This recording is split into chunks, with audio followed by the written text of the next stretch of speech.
amigos e amigas do NEP São Paulo. Eu sou Vinícius da Cunha Veloso de Castro, membro do NEP Paulo de Tarso, da cidade de São Carlos. É com muita alegria, com muita satisfação que estamos aqui reunidos para darmos continuidade ao estudo dessa obra maravilhosa intitulada Livro da Esperança, de Emmanuel, psicografia de Chico Xavier. Um livro que, como bem sabemos, foi ditado por Emmanuel para comemorar o centenário do livro O Evangelho segundo o Espiritismo. E para nós, portanto, é uma alegria imensa podermos compartilhar das nossas reflexões, dos nossos estudos sobre tamanha obra tão importante para nossas vidas. A mim coube a análise da lição número 47 da referida obra, intitulada Amigo e Servo. E me despertou muito interesse referido capítulo, porque analisando esta obra, nós constatamos que este título se refere ao capítulo 16 de O Evangelho segundo o Espiritismo. Não se pode servir a Deus e a Mamon. E, referido ao capítulo 16 do Evangelho, foi o mais comentado por Emmanuel nesta obra no Livro da Esperança. Há 7 mensagens de Emmanuel tratando do capítulo 16, o que já mostra a importância deste assunto, a diferença entre servir a Deus ou as riquezas, Mamon. Então vamos primeiro analisar o texto, ler o texto para depois fazer as nossas reflexões e pedimos a compreensão de todos, o estímulo de todos para que seja algo bem profícuo e útil para nossas vidas. Amigo e servo. Emmanuel seleciona uma passagem do Evangelho, do livro do Evangelho segundo Mateus, em que Jesus disse assim: ninguém pode servir a 2 senhores. Aí nós já imaginamos o que vem a ser, o que ele vai tratar neste capítulo. 2 senhores, a Deus ou as riquezas do mundo. E logo em seguida, como ele faz em todos os capítulos, ele vai e transcreve um trecho da obra O Evangelho segundo o Espiritismo, que é a obra homenageada. E ali ele pega no item 11 do capítulo 16, uma mensagem de um dos espíritos, em que está escrito assim: difunde em torno de ti, com os socorros materiais, o amor de Deus, o amor do trabalho, o amor do próximo. Coloca tuas riquezas sobre uma base que nunca lhes faltará e que te trará grandes lucros, a das boas obras. Vejam o que vai desenvolver Emmanuel. Estas 2 passagens, uma frase de Jesus relacionada por Mateus e esta frase de um espírito superior que Kardec coloca ali no comentário, nas instruções dos espíritos no Evangelho segundo o Espiritismo. E Emmanuel começa assim a análise do texto dessas colocações. Consulta o dinheiro que encostaste por disponível e analisa-lhe a história por um instante. É provável tenha passado pelos suplícios ocultos de um homem doente que se empenhou em gastá-lo em medidas que não lhe aplacaram os sofrimentos.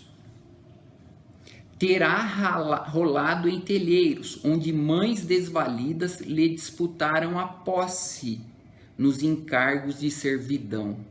Veja, está analisando a história que um dinheiro traz consigo.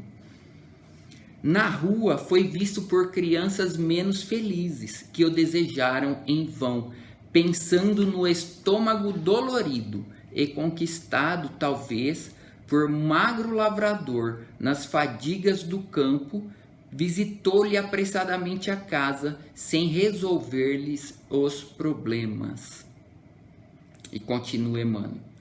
Entretanto, não teve o longo itinerário somente nisso. Certamente foi compelido a escorar o ócio das pessoas inexperientes que desertaram da atividade, descendo aos sorvedouros da obsessão. Custeou o artifício que impeliu alguém para a voragem de terríveis enganos. Gratificou os entorpecentes que aniquilam as existências preciosas. E remunerou o álcool, que anestesia consciências respeitáveis, internando-as no crime. Que farias de um lidador prestimoso que te batesse à porta, solicitando emprego digno? De um cooperador humilhado por alheios abusos, que te rogasse conselho a fim de reajustar-se e servir? O dinheiro de sobra, que nada tem a ver com as tuas necessidades reais, é esse colaborador que te procura pedindo orientação. Não lhe congeles as possibilidades no frio da avareza, nem lhe escondas as energias no labirinto do monopólio. Acata-lhe a força e enobrece-lhe os movimentos na esfera de obrigações que o mundo te assinalou. Hoje mesmo, ele pode obter, com o teu patrocínio, a autoridade moral do trabalho para o companheiro, impropriamente julgado inútil, o revigoramento do lar que a privação asfixia, o livro edificante que clareie as trilhas dos que se transviam sem apoio espiritual, o alento aos enfermos desprotegidos, ou a tranquilidade para irmãos atenazados pelos aguilhões da penúria, que, frequentemente, lhes impõe o desequilíbrio ou a morte, antes mesmo de serem amparados no giro da mendicância. Dinheiro de sobra é o amigo e servo que a divina providência te envia para substituir-te a presença onde as tuas mãos muitas vezes não conseguem chegar. Sim, é possível que amanhã outras criaturas venham escravizá-lo sob intenções inferiores, mas ninguém apagará o clarão que acendestes com ele para a felicidade do próximo, porque segundo as leis inderrogáveis que governam a vida, o bem que fizeste aos outros, a ti mesmo fizestes. Vejam a profundidade deste texto curto, aparentemente curto de Emmanuel, mas de uma mensagem muito profunda que nós podemos analisar na nossa vida diariamente.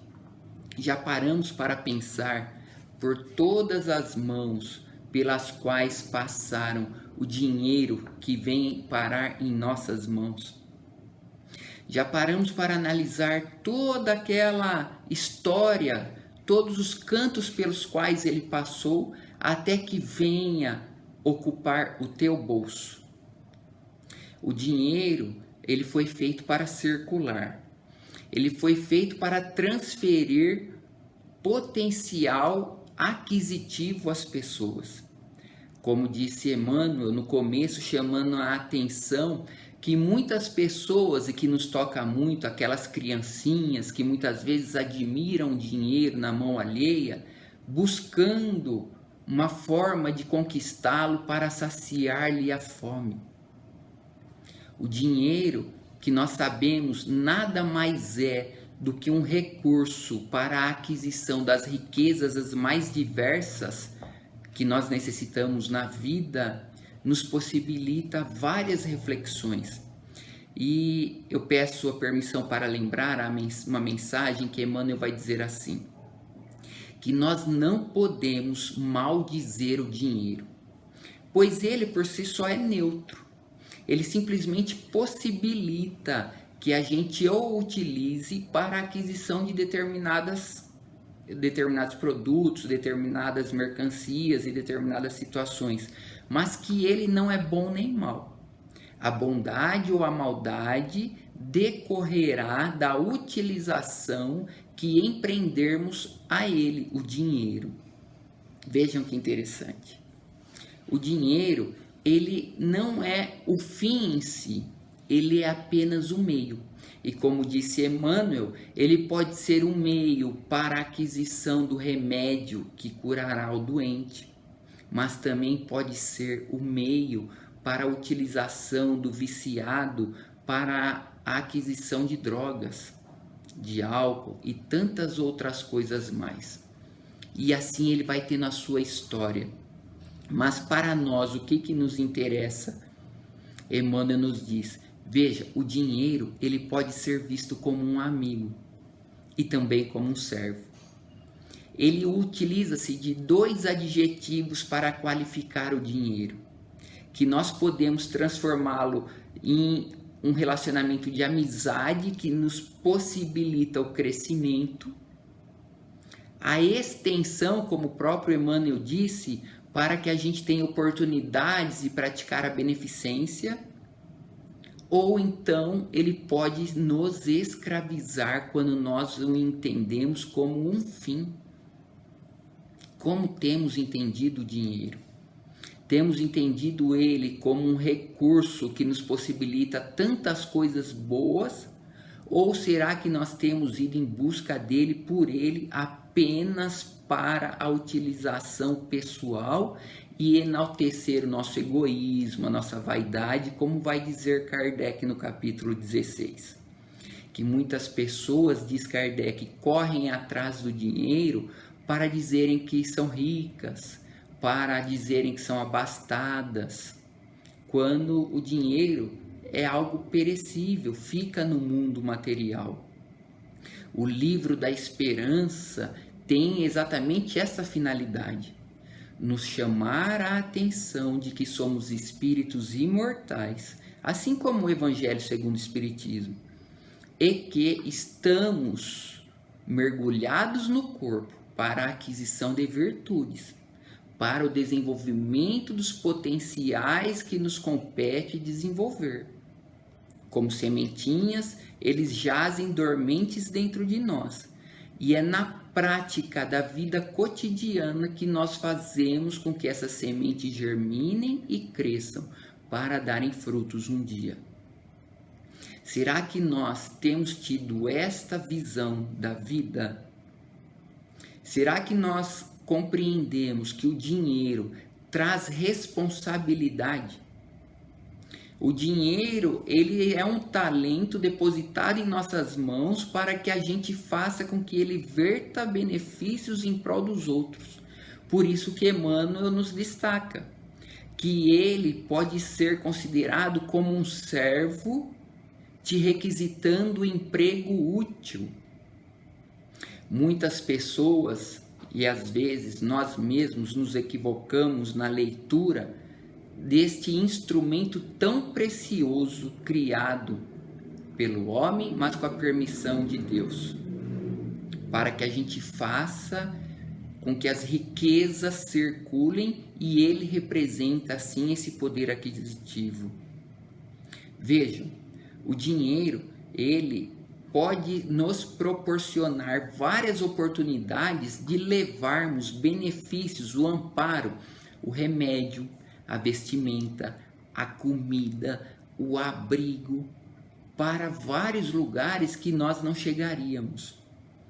Nós poderíamos citar aqui aquele movimento Fraternidade Sem Fronteiras, em que nós, contribuindo com dinheiro, fazemos com que as mãos daqueles trabalhadores ofertem aos necessitados de um outro continente benefícios saciando a fome, a miséria, a penúria.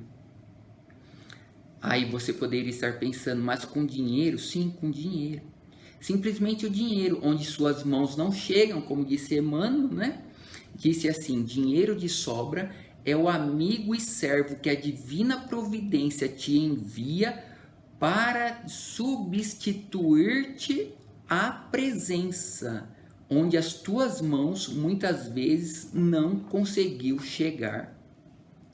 Por isso que eu fiquei pensando no começo, o porquê será que Emmanuel dedica a este livro tantas mensagens sobre a utilização do dinheiro, das riquezas. Nós espíritas, na grande maioria, temos um pouquinho de sobra. E Kardec é categórico, né? Aliás, os espíritos superiores, eles vão dizer assim, ó: dê do seu supérfluo, e se fores rico, dê também do seu necessário, porque do teu necessário há de existir muito de supérfluo.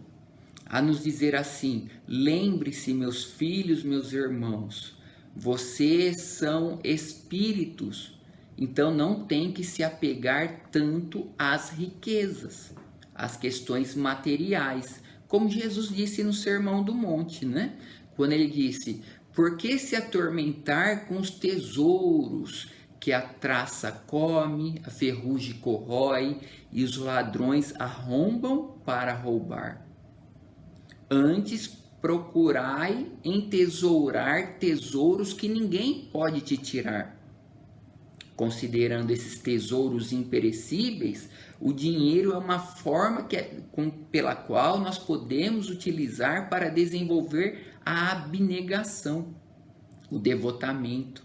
Como disse o Espírito da Verdade lá no capítulo 6, duas palavras que nos elevam na hierarquia dos espíritos: a devoção e a abnegação, o desapego. Daí a recomendação de Paulo, quando ele escreve na primeira carta a Timóteo, que não é o dinheiro em si que é mal, mas o amor ao dinheiro. Em outras palavras, o apego ao dinheiro, que é a raiz dos males humanos.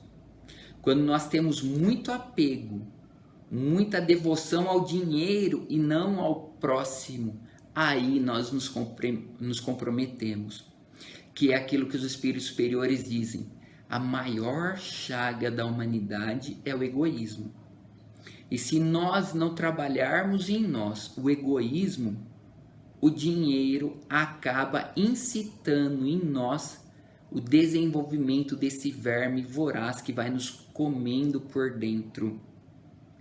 Daí aquela parábola de Jesus sobre o jovem rico, quando aquele jovem já dizia que cumpria todos os mandamentos, honrava pai e mãe, era bom homem, não prestava falso testemunho, amava a Deus sobre todas as coisas, não cobiçava os bens, a mulher do próximo, não matava, não injuriava, mas faltava-lhe algo.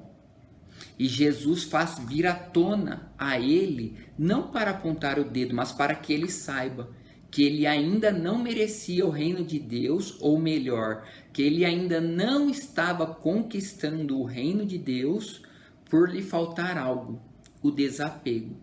Quando Jesus diz: vá então, venda tudo que tens, distribua aos pobres e me siga, aí você herdará o reino de Deus.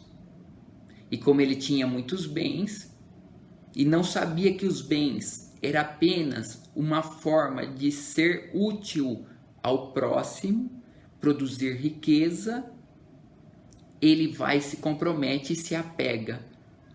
Aí ele abandona a ideia de seguir Jesus. Por quê? Apego ao dinheiro, o amor ao dinheiro, às riquezas, como disse Paulo, que é a raiz daquilo que nos prende a este mundo inferior. Vejam a profundidade. Daí nós podermos nos valer de mais uma colocação de Emmanuel, em que ele vai dizer assim, que o dinheiro é um dínamo produtor de trabalho e oportunidades santificantes. Aqueles detentores de grandes fortunas, quantos empregos eles não geram? Quantas pessoas não têm uma vida digna, se sentem felizes, cumprindo com todos os seus deveres diariamente, graças a alguém que lhes patrocina essa empreita. Portanto, o dinheiro traz em si uma história e, acima de tudo, nos pede uma aplicação útil. Que saibamos nós aplicarmos o dinheiro para produzir trabalho e também para saciar a necessidade daqueles mais necessitados do que nós. São essas as nossas sucintas apreciações sobre referido capítulo. Que nós possamos admirar o dinheiro como um amigo e servo a nos requisitar emprego útil e assim possamos, desenvolvendo o desapego a ele, fazer com que as riquezas sejam aplicadas de forma digna, proporcionando vida e vida em abundância para nós que ainda estamos no mundo material. Que Jesus possa nos inspirar sempre, nos amparar, nos ajudar para sermos sempre pessoas cada dia melhores do que nas vésperas. Meu muito obrigado e bons estudos a todos.